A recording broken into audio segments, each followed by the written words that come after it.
Penguin Random House Audio presents The Road Trip by Beth O'Leary.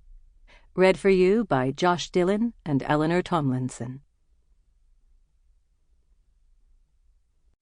Now. Dylan. The road of friendship never did run smooth, is what I'm saying, Marcus tells me, fidgeting with his seatbelt. This is my first experience of a heartfelt apology from Marcus, and so far it has involved 6 clichés, 2 butchered literary references, and no eye contact. The word sorry did feature, but it was preceded by I'm not very good at saying, which somewhat undermined its sincerity. I shift up a gear. Isn't it the course of true love that never runs smooth? A Midsummer Night's Dream, I believe. We're by the 24-hour Tesco. It's 4:30 in the morning, the air thick with duvet darkness, but the bland yellow light from the shop illuminates the 3 people in the car in front as if they've just moved into a spotlight. We're close behind them, both following the slow, rattling path of a lorry ahead. For a flash of a second, I see the driver's face in the rearview mirror. She reminds me of Addie. If you think about someone enough, you start to see them everywhere. Marcus huffs. I'm talking about my feelings, Dylan. This is agony. Please get your head out of your arse so that you can actually listen. I smile at that. All right, I'm listening. I drive on past the bakery.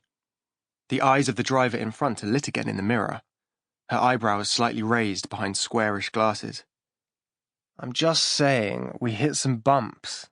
I get that, and I didn't handle things well, and that's really unfortunate that happened. Astonishing. Really, the linguistic knots in which he will tie himself to avoid a simple, I'm sorry. I stay silent. Marcus coughs and fidgets some more. And I almost take pity and tell him it's all right. He doesn't have to say it if he's not ready. But as we idle past the bookies, another flash of light hits the car in front and Marcus is forgotten. The driver has wound the window down, and she stretched an arm out, gripping the roof of the car. Her wrist is looped with bracelets, glimmering silver red in the car light's glare. The gesture is so achingly familiar. The arm, slender and pale, the assertion of it, and those bracelets, the round, childish beads stacked up her wrist. I'd know them anywhere. My heart jolts like I've missed a step because it is her. It's Addie. Her eyes meeting mine in the rearview mirror. And then Marcus screams. Earlier, Marcus gave a similarly horrified scream when we passed a Greg's advertising vegan sausage rolls, so I don't react as fast as I perhaps otherwise would. As the car in front stops sharply, and I fail to hit the brakes on the £70,000 Mercedes that belongs to Marcus's father, I have just enough time to regret this. Addie. Bang! My head whips up so fast my glasses go flying backwards off my ears and over the headrest. Someone screams, "Ow! Fuck!" A pain shoots up my neck and all I'm thinking is, God, what did I do? Did I hit something? Shit the bed, Deb says beside me. Are you all right? I fumble for my glasses. They're not there, obviously. What the hell just happened, I manage. My shaking hands go to the steering wheel, then the handbrake, then the rearview mirror, getting my bearings. I see him in the mirror. A little blurred without my glasses, a little unreal. It's him, though, no question. He's so familiar that for a moment I feel as if I'm looking at my own reflection. Suddenly my heart's beating like it's shoving for space. Deb's getting out of the car. Ahead, the bin lorry moves off as its headlights catch the tail of the fox they braked for. It's moving onto the pavement at a saunter. Slowly, the scene pieces itself together. Lorry stops for fox, I stop for lorry, and behind me, Dylan doesn't stop at all, then bang! I look back at Dylan in the mirror. He's still looking at me. Everything seems to slow or quieten or fade, like someone's dialed the world down. I haven't seen Dylan for 20 months. He should have changed somehow, everything else has. But even from here, even in half darkness, I know the exact line of his nose, his long eyelashes, his snakeskin yellow-green eyes. I know those eyes will be as wide and shocked as they were when he left me. "Well," my sister says, "the Mini's done us proud." The Mini, the car. Everything comes rushing back in and I unclick my seatbelt. It takes 3 goes, my hands are shaking. When I next glance at the rearview mirror, my eyes focus on the foreground instead of the background, and there's Rodney, crouched forward on our back seat with his hands over his head and his nose touching his knees. Shit, I forgot all about Rodney. "Are you all right?" I ask him just as Deb says, "Addie, are you okay?" She pokes her head back in the car, then grimaces. "Your neck hurting too?" "Yeah," I say, because as soon as she asks, I realise it does, loads. "Gosh," Rodney says, tentatively shifting out of the brace position. "What happened?" Rodney posted on the Cherry and Krish Are Getting Hitched Facebook group yesterday evening asking for a lift to the wedding from the Chichester area. Nobody else replied, so Deb and I took pity. All I know about Rodney is that he has a Weetabix on the go for breakfast, he's always hunching, and his t-shirt says, "I keep pressing escape, but I'm still here." But I think I've pretty much got the gist.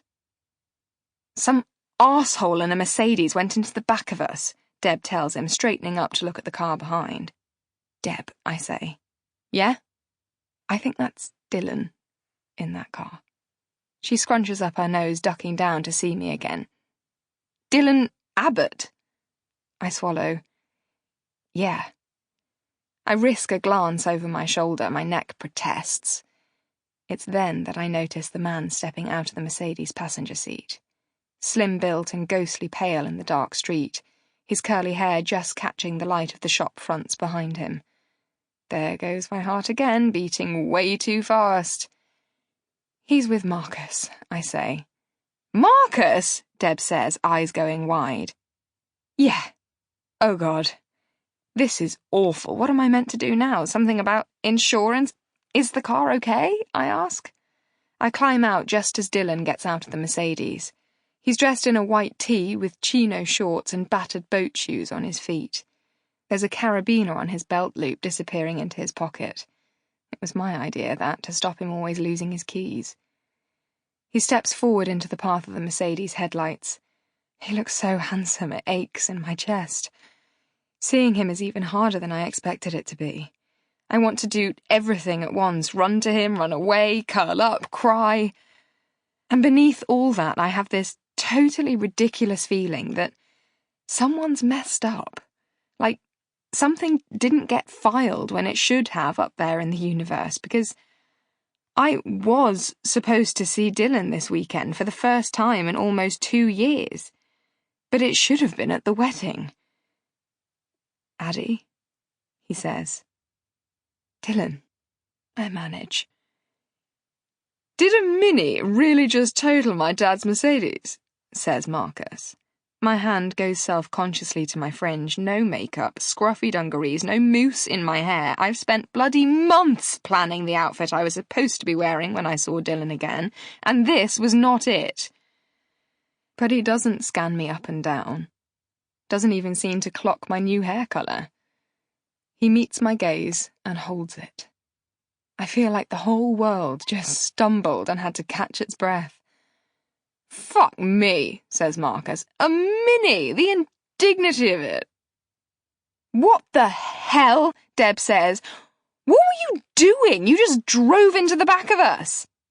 Dylan looks around in bewilderment. I pull myself together. "Is anyone hurt?" I ask, rubbing my aching neck. "Rodney?" "Who?" says Marcus.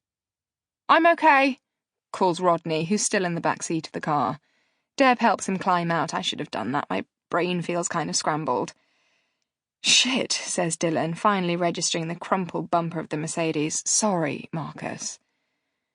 "Oh, mate, honestly, don't worry about it," Marcus says. "Do you know how many times I've totaled one of my dad's cars? You won't even notice." I step forward and check the back of Deb's battered Mini. It's actually not looking too bad. That bang was so loud I would have assumed something serious had fallen off, like a wheel. Before I've registered what she's doing, Deb is in the driving seat, starting the engine again. She's all good, she says. What? Sample complete. Ready to continue?